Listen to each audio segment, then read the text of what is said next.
Halo teman-teman semua, jadi hari ini kami dari kelompok 2 akan membahas tentang negara kesejahteraan. Apa sih itu negara kesejahteraan? Yuk kita lihat pembahasannya. Konsep negara kesejahteraan atau welfare state. Negara modern adalah personifikasi dari tata hukum yang mana memiliki arti bahwa negara dalam segala aktivitasnya didasarkan pada hukum. Hal ini membentuk negara modern sebagai negara hukum. Dan dalam perkembangannya, dikenal dua kelompok negara hukum, yaitu negara hukum formal dan negara hukum material.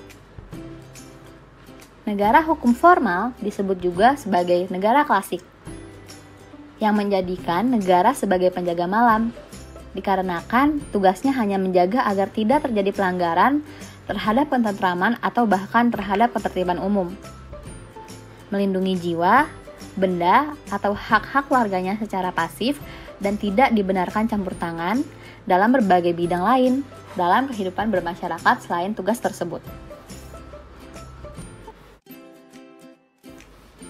Sedangkan negara hukum material disebut juga sebagai welfare state atau negara kesejahteraan. Sehingga negara hukum material inilah yang selanjutnya kelompok kami akan jelaskan secara lebih lengkap. Namun, sebelum beranjak mempelajari apa itu negara kesejahteraan, ada baiknya kita sebagai mahasiswa harus tahu terlebih dahulu nih guys, arti dari setiap satuan kata. Oke, jadi negara kesejahteraan seperti yang terlihat terdiri dari dua frasa, yaitu negara dan kesejahteraan.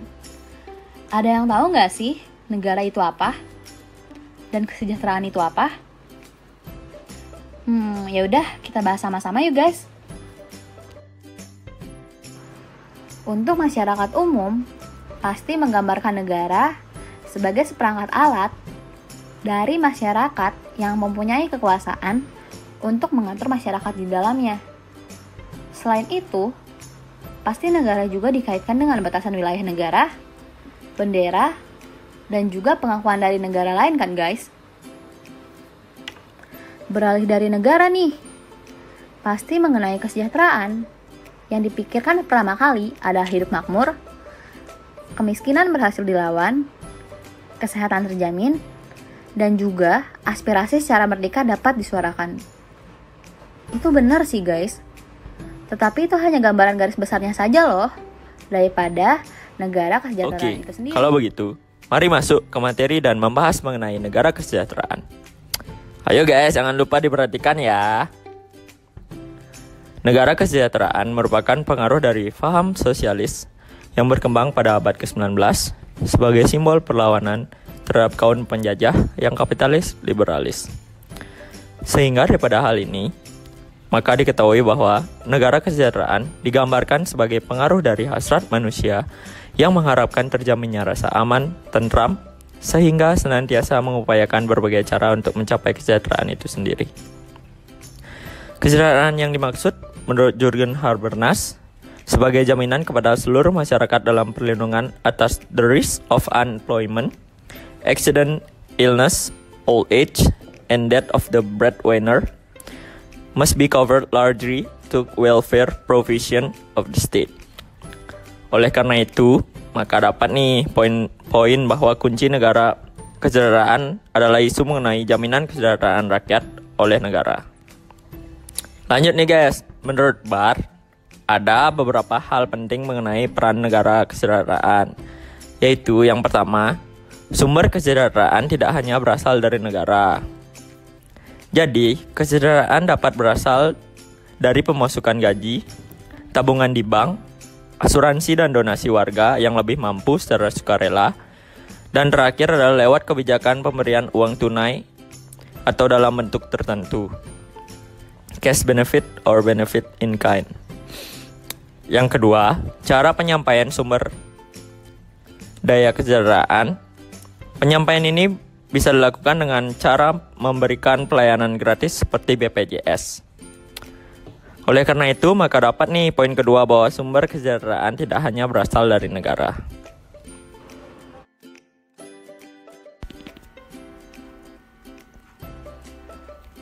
Untuk poin ketiga yang akan kita bahas adalah mengenai model negara kesejahteraan.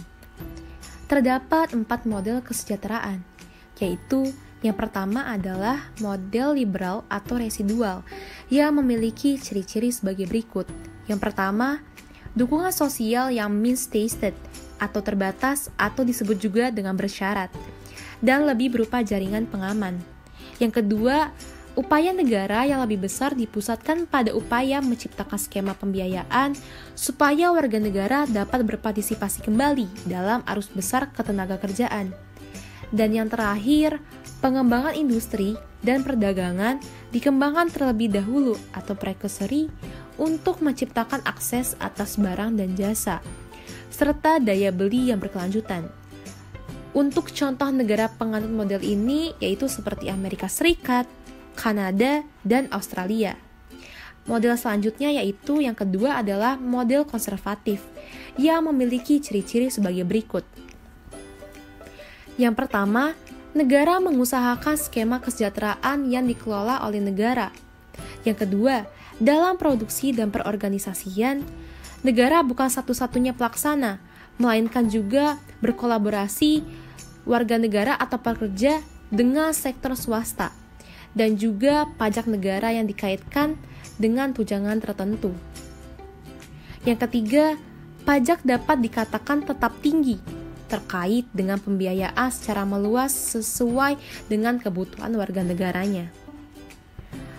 Yang keempat adalah arah dari skema kesejahteraan, terutama membiayai kondisi-kondisi di mana warga negara sedang sakit, baik secara sosial seperti pengangguran, cacat, tua, dan sebagainya, maupun secara fisik, yaitu seperti soal kesehatan. Sehingga seringkali model ini disebut dengan model proteksi sosial.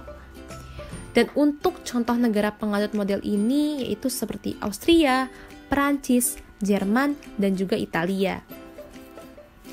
Model berikutnya yaitu adalah model sosial demokratis dengan ciri-ciri sebagai berikut. Yang pertama, satu skema pajak dipakai untuk membiayai keseluruhan pembiayaan skema kesejahteraan. Yang kedua, skema kesejahteraan ini mencakup pelayanan yang menyeluruh dengan standar setinggi-tingginya dan akses yang semudah-mudahnya atau universal coverage. Jadi, warga negara tetap dianggap mempunyai hak atas pengaturan skema kesejahteraan atau prinsip equity. Dan yang terakhir adalah kebijakan negara diarahkan pada integrasi industri dan perdagangan dengan skema-skema kesejahteraan itu. Contoh negara penganut model ini adalah negara-negara Skandinavia seperti Swedia dan Norwegia. Terus, Indonesia masuk model yang mana ya? Jadi, Indonesia masuk kok ke salah satu model negara kesejahteraan yang keempat, yaitu adalah model minimal dengan ciri-ciri sebagai berikut. Yang pertama adalah anggaran negara untuk program sosial itu sangat kecil, cuma di bawah 10% dari total pengeluaran negara. Yang kedua adalah jaminan sosial dan pemerintah diberikan secara temporer dan minimal yang umumnya hanya diberikan kepada pegawai negeri dan swasta. Dan model ini tuh hanya dianut oleh negara-negara Asia seperti Korea Selatan, Filipina, dan Sri Lanka.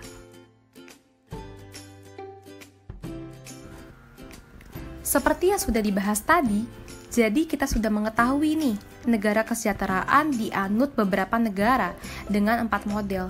Salah satunya adalah Negara Kesatuan Republik Indonesia. Namun, apa ya kira-kira buktinya jika Indonesia itu menganut negara kesejahteraan? Jadi, Negara Kesatuan Republik Indonesia menganut negara kesejahteraan berdasar atas ditegaskannya oleh para perintis dan pendiri negara bahwa Indonesia adalah negara demokratis yang akan didirikan sebagai negara kesejahteraan, bukan negara penjaga malam. Terkait konsepsi ini, Muhammad Hatta menggunakan istilah negara pengurus yang berkaitan dengan aspek sosial dan ekonomi. Aspek ini ditemukan di dalam Undang-Undang Dasar 1945 melalui judul khusus Bab 16 yang di dalamnya memuat pasal 33 tentang sistem perekonomian dan pasal 34 tentang kepedulian negara terhadap fakir miskin dan anak terlantar serta jaminan sosial. Hal ini menandakan kesejahteraan sosial merupakan platform sistem perekonomian dan sistem sosial di Indonesia dengan model negara kesejahteraan yang partisipatif. Oleh karena itu, maka praktik negara kesejahteraan di Indonesia termanifestasi dalam bentuk pembangunan kesejahteraan sosial yang mendekati konsep welfare pluralism, sebab hingga saat ini belum ada satupun negara yang menganut welfare society secara murni. Sekian ya teman-teman, pembahasan kami dari kelompok 2. Semoga bermanfaat dan sampai jumpa.